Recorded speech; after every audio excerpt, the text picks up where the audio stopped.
নমস্কাৰ, জয় হিন্দ বন্ধু-বান্ধৱীসকল। আপোনালোকক সকলোক স্বাগতম জনাইছোঁ মোৰ অন্য এটা নতুন ভিডিঅ'লৈ। মোৰ নাম পিণ্টু দাস আৰু আপোনালোকে চাই আছে মোৰ ইউটিউব চেনেল দা চনবিল ব্লগাৰ। তো বন্ধু-বান্ধৱীসকল, আজিৰ ভিডিঅ'ত আপোনালোকৰ সৈতে মই কথা পাতিম যে যি আসাম পুলিচৰ নতুন ভেকেঞ্চিৰ 16 ডিচেম্বৰৰ পৰা এপ্লাই হ'বলগীয়া আছে, তাৰ ওপৰত আজিৰ ভিডিঅ'টোত মই আপোনালোকৰ লগত কথা পাতিম।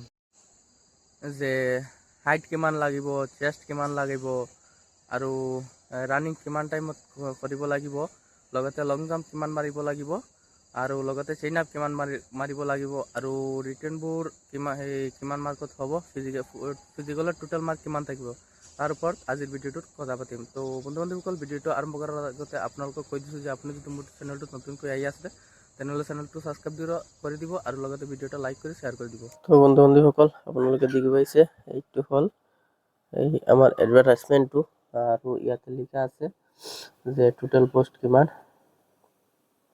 আৰু অনলাইন এপ্লাইটো শুৰু হ'ব 16 তাৰিখৰ পৰা। তো বন্ধু-বান্ধৱীসকল, আপোনালোকে ইয়াতে দেখি পাইছে ইউবিত পোষ্ট আছে কিমান আৰু এবিত পোষ্ট আছে কিমান।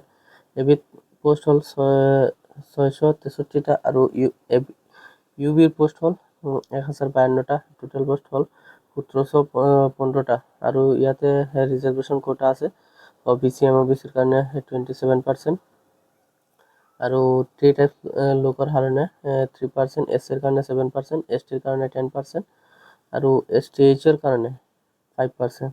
আৰু ছোৱালীবিলাকৰ কাৰণে ইয়াতে আছে 30% ৰিজাৰ্ভেশ্যন ইউবিত আৰু এবিত আছে 10%।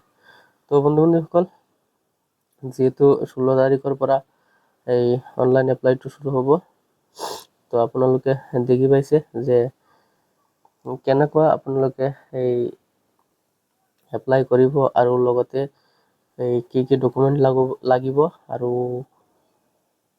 কি ডকুমেণ্ট লাগে নালাগে এইটোৰ বিষয়ে আপোনালোকক জনাম। তো ইয়াতে আপোনালোকে দেখি পাইছে যে বয়সটো হ'ল এই 18 বছৰৰ পৰা 25 বছৰ আৰু ইয়াতে আপোনালোকৰ এজ ৰিলেক্সেশ্যন দিয়া আছে। আপোনালোক যদি SC ST আৰু STHৰ পৰা হয় তেন্তে আপোনালোকে এই 5 years এজ ৰিলেক্সেশ্যন পাব। OBC MOBC হ'লে 3 years আৰু হোম গাৰ্ড এনেকুৱা হ'লে 3 years পাই যাব আৰু মিলিটাৰী যিবিলাক আছে তাৰ পৰা হ'লে 10%, 10% নহয় 10 years। তো ইয়াতে আপোনালোকে বন্ধু-বান্ধৱীসকল ইউবিত আপোনালোকে এপ্লাই কৰিব হ'লে আপোনালোকে হায়াৰ ছেকেণ্ডাৰী পাছ হ'ব লাগিব আৰু এবিত এপ্লাই কৰিব লগা হ'লে আপোনালোকে চিম্পল মেট্ৰিক পাছ কৰিব লাগিব। আৰু ইয়াতে দিয়া আছে বন্ধু-বান্ধৱীসকল যে ফিজিকেল ষ্টেণ্ডাৰ্ড টেষ্ট আপোনালোকৰ হাইট কিমান লাগিব।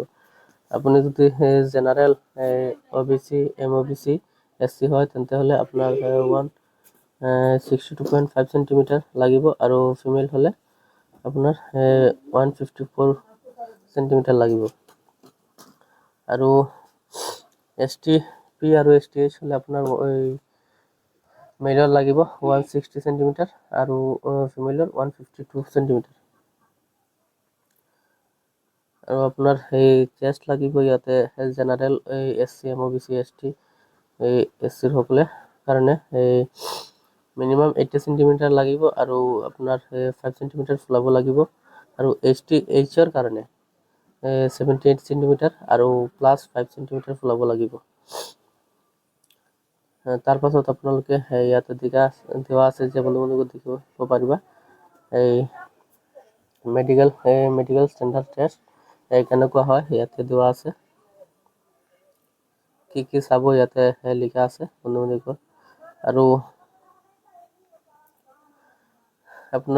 আপোনালোকৰ যেতিয়া এপ্লাই কৰিব তেতিয়া আপোনালোকৰ ডকুমেণ্ট কি লাগিব ইয়াতে দিয়া আছে বন্ধু-বান্ধৱীসকল। আপোনালোকে দেখি পাইছে যে এমপ্লয়মেণ্ট এক্সচেঞ্জ নাম্বাৰ লাগিব, হায়েষ্ট কোৱালিফিকেশ্যন যেটো আছে আপোনাৰ সেইটো লাগিব, permanent district, gender, caste, date of birth, Aadhaar number.